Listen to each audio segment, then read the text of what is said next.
Recently, hundreds of students at Maggie O. Walker's Governor's School in Richmond, Virginia, staged a walkout to protest what they described as lax gun laws that put their lives at risk.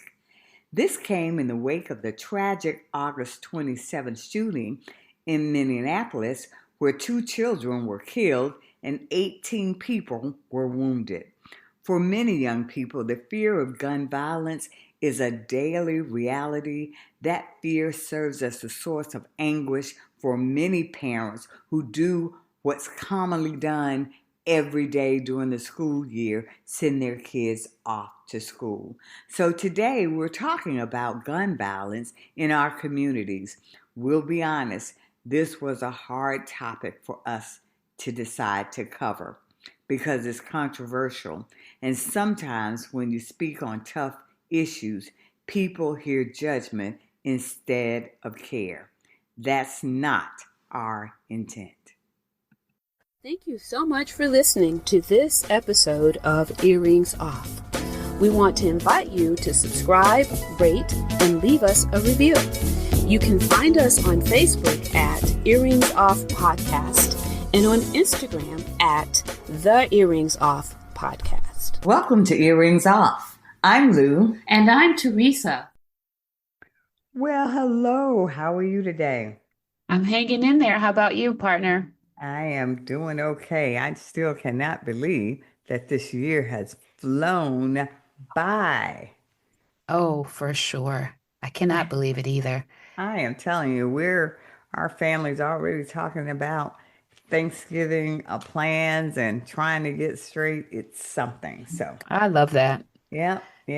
Yeah, it's actually the weather's kind of cool outside. Yeah. It's really odd how it went from hot I know, kind of right? cool. Yeah. Oh my goodness. I was out at about 6:30 this morning and the weather was perfect. Just perfect. 6:30. Were you Yeah, playing pickleball at 6:30 this morning? I was, but that's my business. Okay, Teresa. Okay, see, Goodness. some things, I mean, I'm trying to keep between us and yes, Teresa. Okay.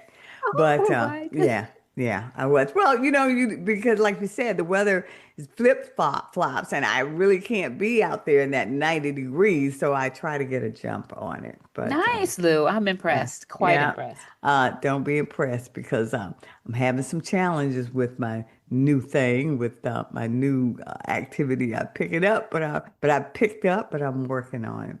But Oh, I'm sure you're doing great. yeah, but Teresa, I tell you, we're going to talk today about a somber subject, gun violence.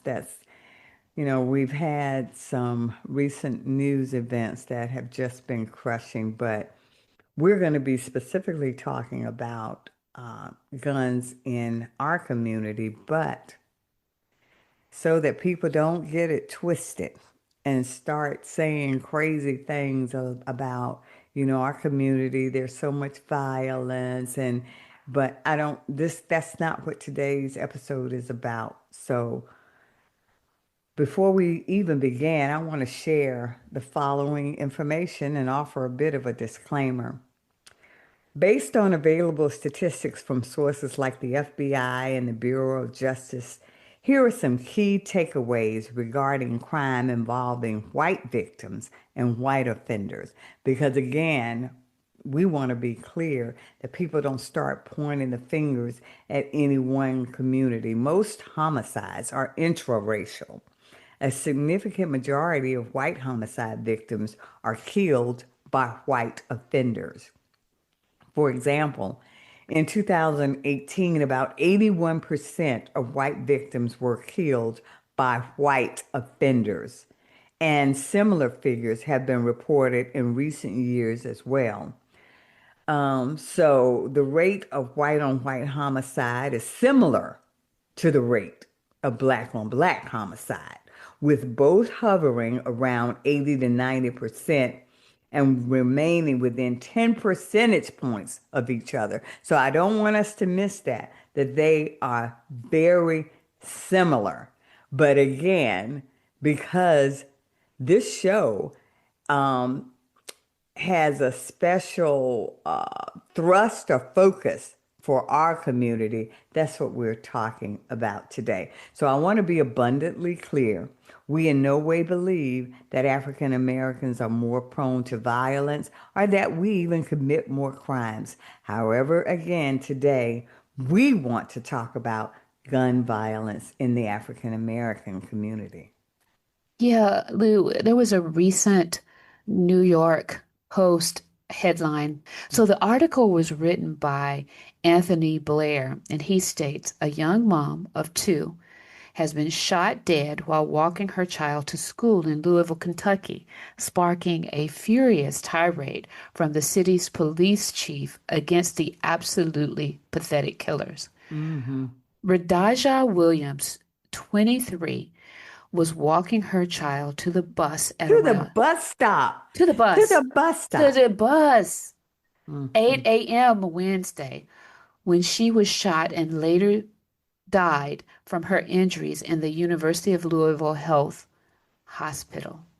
I mean, Teresa, this just shook me. She's being a mom, walking her child to the bus stop. It's the beginning of the school year. First day of school.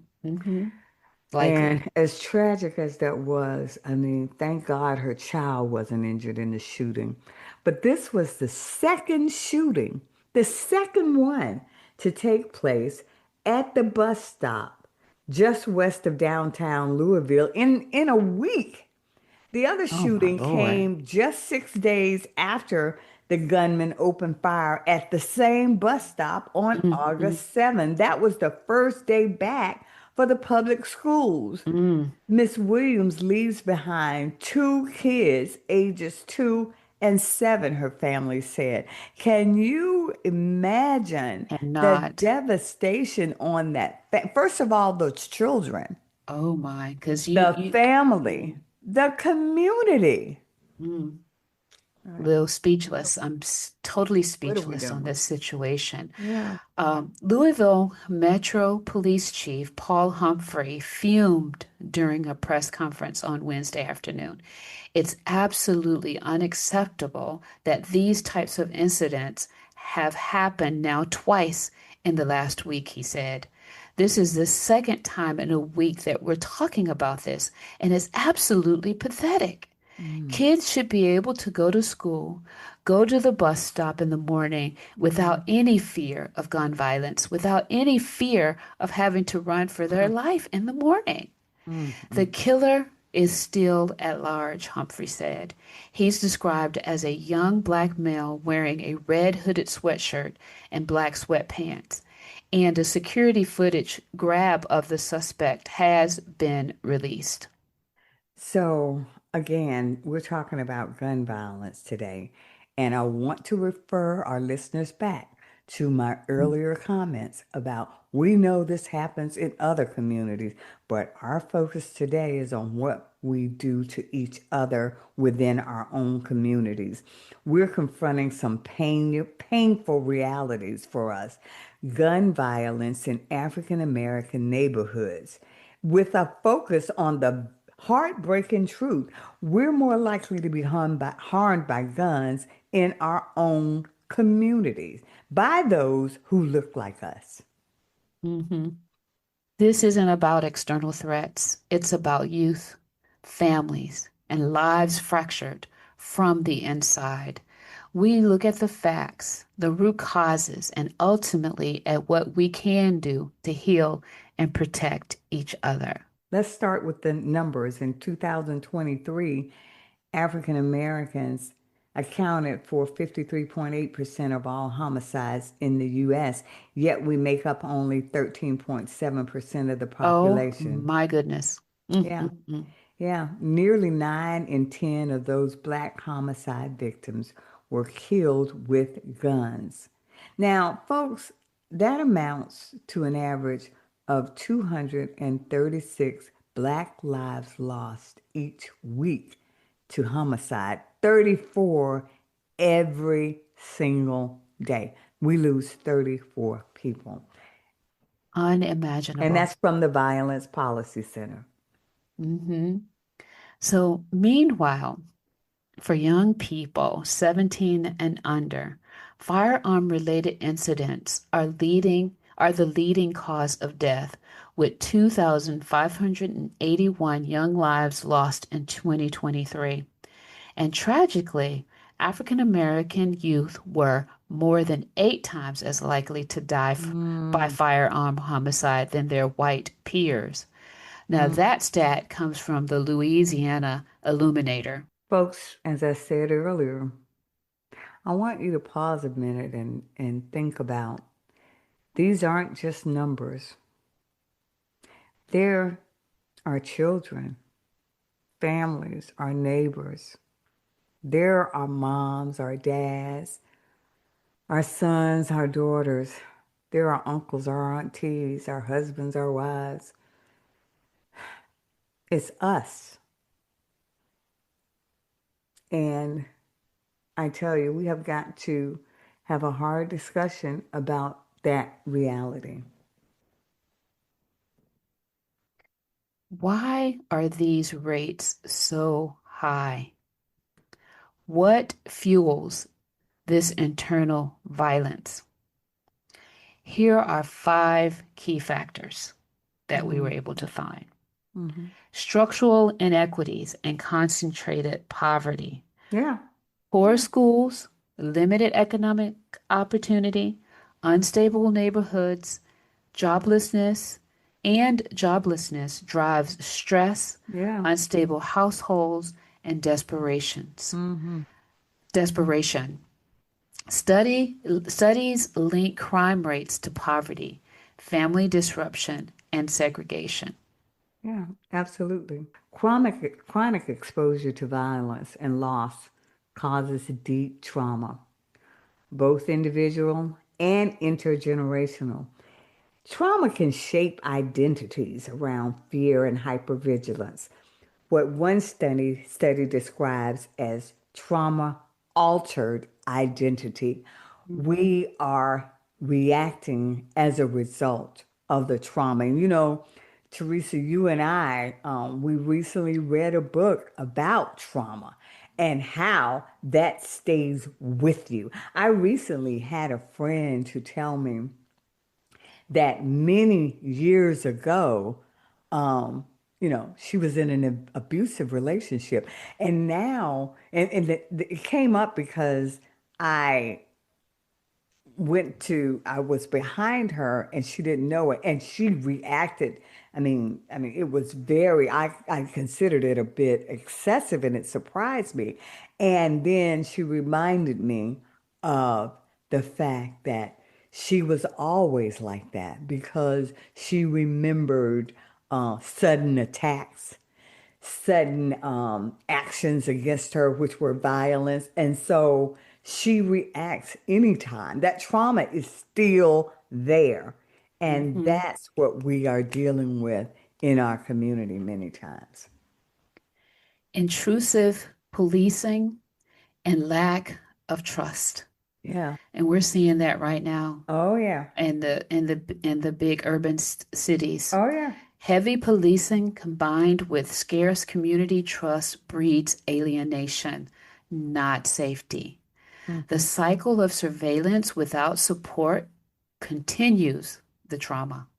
Yeah, and Teresa, I mean, of course, what you're referencing in the big cities, we have DC, they're talking about Chicago with the military being used in these communities. And as an African American, when I heard that, I got, anxious. My inside, my stomach was churning because while people may think they're doing actions, they may think, in quotes, that they're doing something to try to ensure safety. It puts us on alert, It does. and so that's what we're seeing, this intrusive policing and our lack of trust. And it is not an unfounded it's not unfounded lack of trust. We have history and numbers and cases after cases of us being treated unfairly. And so that's what this is. Um, we talk about another factor is our youth being vulnerable. Early childhood conduct issues mixed with peer pressure lead to a higher risk of firearm carrying and adolescent violence. Somebody looks at you wrong or says the wrong thing. Oftentimes, these small slights can end in death. Another, weapon access and policy gaps. Weapon access and policy gaps, easy access to guns through homes or lax laws doubles Mm, homicide risk and increases domestic and intimate partner violence. wow. Yeah, So, Teresa, all of this is compounded by systemic racism. I don't want us to miss that. yeah. Racism, stereotypes, and absolutely an underinvestment in our community. Mm-hmm. Mm-hmm. Hmm. Lou, and I can only think about it being exacerbated in Texas Yeah. now that Black people are not going to be represented Oh, properly yeah, by the yeah, government because of the redistricting yeah, that they just did. yeah. Mm, The problems are enormous, but so are our collective solutions. Here are some meaningful actions that we can take. mm. Community community-based violence intervention programs. Programs like Baltimore's Safe Streets and Group Violence Reduction Strategy. Kudos to Baltimore. Yeah, pair social workers and credible messengers with at-risk individuals, reducing violence through trust and prevention. Baltimore has taken great effort to build relationships in the community and to build trust. This often results in being proactive and stopping violence in its tracks. Don't Yeah. listen to the president right now, y'all, about what's happening in Baltimore. Baltimore is actually doing the doggone thing. That's right. And if you want to know more about it, check out The Guardian. Also, Teresa, another factor, some meaningful action, sustained funding, and support for youth focused services. Give youth a reason to hope. Give them something to get excited about, to be engaged in. Our organizations like Operation Good in Jackson, Mississippi support at risk youth with jobs and mentoring. But recent federal cuts threaten this vital support. So, as Teresa said, don't believe what you read all the time. The reality is there are some good things happening, but people have to be open to a new way of doing things. And we have to put some money in our communities to engage our youth, again, to give them some hope, to give them some joy, to find ways for them to release some of this stress that they are under, and to support families if we want to see this turn around. And if you're in need of support, just be relentless, and intentional about seeking the support. If you have a situation in your home where you have a youth that might be going astray, get to the church, get to any of these organizations and seek help to help out your young person. Yeah, yeah, Trauma-informed care and mental health access. Healing trauma through accessible mental health support is critical to break cycles of violence and nurture resilience. absolutely. And be sure, if you have a gun, to store that weapon securely. Make sure you have a purchase to you have a permit to purchase it, and that we hold dealers accountable to reduce chances of weapons falling into the wrong hands. That information was taken from the Bloomberg School of Public Health. Mhm. Investments in youth opportunity and social infrastructure. Programs in cities like DC, Chicago, LA, and Baltimore show that when communities invest in youth, trust, services, and cohesion, violent crime declines. without militarizing our streets. And that is a recent article in AP News and The Guardian. Okay. So again, we've referenced Baltimore. You can find out more information just by Googling what's going on there in terms of them addressing gun violence. Again, The Guardian has a lot of information. So today's show is about painful truths, but also about real possibilities. Yes, our children, families, and neighborhoods need protection and investment, not just policing, but healing, purpose, and care. They need hope. We each have a role. Advocate for safe storage laws, support local violence intervention nonprofits, invest in mental health access, and mentor young people. At every level, from City Hall to our doorsteps, care, attention, and resources can make a difference. And Teresa, I just want to say that again for the people in the back. Mentor young people. Oh, yeah. Be engaged. See what you can do. Check on them.